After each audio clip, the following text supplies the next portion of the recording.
అనంతపురం జిల్లాలో దేవాదాయ శాఖలో అవినీతిపై ఏసీబీ అధికారులు మెరుపు దాడులు నిర్వహించారు. ఆలయ అభివృద్ధి నిధులు విడుదల చేయడానికి లంచం డిమాండ్ చేసిన దేవాదాయ శాఖ assistant commissioner Mallikarjuna Prasad ACB వలలో చిక్కారు. పూర్తి వివరాలు ఇప్పుడు చూద్దాం. అనంతపురం జిల్లా దేవాదాయ శాఖలో ఏసీబీ అధికారులు నిర్వహించిన ఆకస్మిక దాడుల్లో దేవాదాయ శాఖ assistant commissioner Mallikarjuna Prasad red handed గా పట్టుబడ్డారు. పుట్లూరు మండలం రామలింగేపల్లి గ్రామంలోని ఆలయ నిర్మాణానికి తిరుమల తిరుపతి దేవస్థానం శ్రీవాణి ట్రస్ట్ ద్వారా 10 లక్షలు మంజూరయ్యాయి. అయితే ఆ నిధుల్ని విడుదల చేసే ప్రక్రియలో 25,000 లంచం ఇవ్వాలని అసిస్టెంట్ కమిషనర్ డిమాండ్ చేసినట్లు సమాచారం. ఈ విషయంపై ఆలయ కమిటీ చైర్మన్ వెంకట్రామిరెడ్డి ఏసీబీ అధికారులను ఆశ్రయించారు. వారి సూచన మేరకు లంచం ఇస్తుండగా ఏసీబీ అధికారులు పక్కా ప్రణాళికతో దాడి చేసి 25,000 రూపాయల లంచం తీసుకుంటున్న సమయంలో మల్లికార్జున ప్రసాద్ను రెడ్ హ్యాండెడ్ గా పట్టుకున్నారు. ఈ ఘటనతో దేవాదాయ శాఖలో కలకలం రేపింది. లంచం స్వీకరించిన అధికారిని అదుపులోకి తీసుకున్న ఏసీబీ అధికారులు కేసు నమోదు చేసి విచారణ కొనసాగిస్తున్నారు.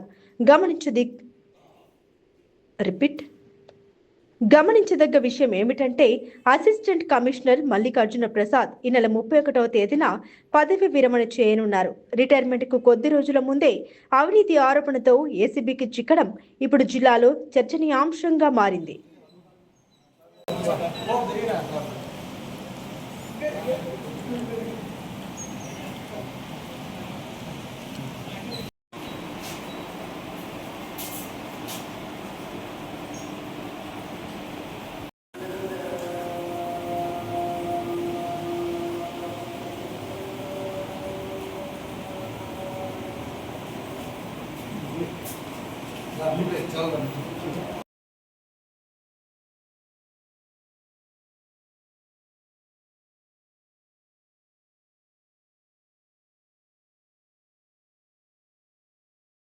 ఈరోజు మీకు అందరికీ తెలుసు, అనంతపురం టౌన్లో ఎండోమెంట్ డిపార్ట్మెంట్లో అసిస్టెంట్ కమిషనర్గా పనిచేస్తున్నటువంటి గంజి మల్లికార్జున ప్రసాద్ గారు 25,000 డబ్బులు తీసుకొని ట్రాప్ అయ్యారు వెంకట్రామరెడ్డి గారి దగ్గర. ఈ కేసు నేపథ్యం ఏమనంటే అనంతపురం జిల్లా పుట్లూరు మండలంలో చెర్లోపల్లి గ్రామం, అంటే రామలింగాయపల్లి కూడా అంటారు. ఆ గ్రామంలో తిరుమల తిరుపతి దేవస్థానం వారు టీటీడీ శ్రీవాణి ట్రస్ట్ ద్వారా ఒక 10 లక్షలు శాంక్షన్ చేశారు ఒక టెంపుల్ కట్టుకోవడానికి. ఆ 10 లక్షల్లో 5 లక్షల రూపాయలు ఆల్రెడీ చెక్కులు గత కమిషనర్ గారు ఇచ్చిపోయారు. రిమైనింగ్ 5 లక్షల రూపాయల చెక్కులు ఇచ్చేదానికి, అంటే ఆల్రెడీ ఒక 3 lakhs 2-3 months బ్యాక్ చెక్ ఇవ్వడం జరిగింది. ఇప్పుడు మిగిలిన 2 లక్షల రూపాయల చెక్ ఇచ్చేందుకు ఒక 30,000 రూపాయల డబ్బులు లంచంగా డిమాండ్ చేశారు కమిషనర్ గారు, అసిస్టెంట్ కమిషనర్ గారు. అందులో భాగంగా ఈరోజు 25,000 రూపాయల డబ్బులు తీసుకుంటూ ఏసీబీకి పట్టుబడడం జరిగింది. కేసు ఇన్వెస్టిగేషన్ చేస్తున్నాము.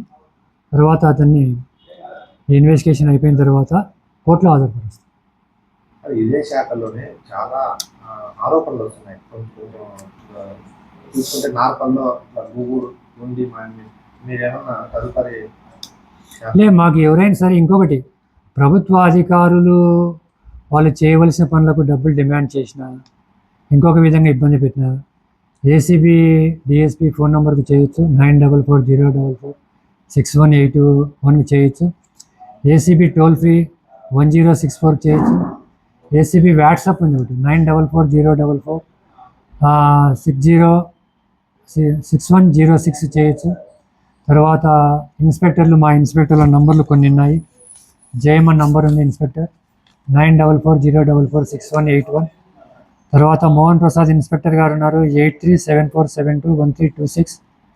తర్వాత అమిత్ ఖాన్ గారు ఉన్నారు 9491305616. రామకృష్ణయ్య గారు ఉన్నారు 7013377023కి. వీటికి ఫోన్లు చేయొచ్చు, నిరభ్యంతరాయంగా చెప్పవచ్చు. వాళ్ళు మాకు ఫిర్యాదు చేస్తే వాళ్ళ మీద మేము ఖచ్చితంగా చర్యలు తీసుకుంటాం. ప్రెస్ వాళ్ళను, తర్వాత ప్రింట్ మీడియా వాళ్ళని కూడా మేము రిక్వెస్ట్ చేస్తున్నాం. మీ నోటీస్కి ఏదొచ్చినా కూడా మాకు చెప్తే కూడా చర్యలు తీసుకుంటాం.